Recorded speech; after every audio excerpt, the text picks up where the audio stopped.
When you don't believe, how can you receive something?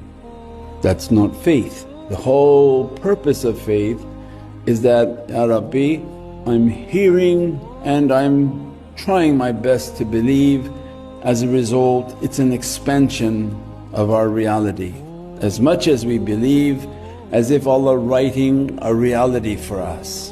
And imagine that you don't believe and you're on a piece of paper and everything around you is black, dark, abyss, like a closet, nothing. Our purpose in life was to come and believe. We are an immense creation.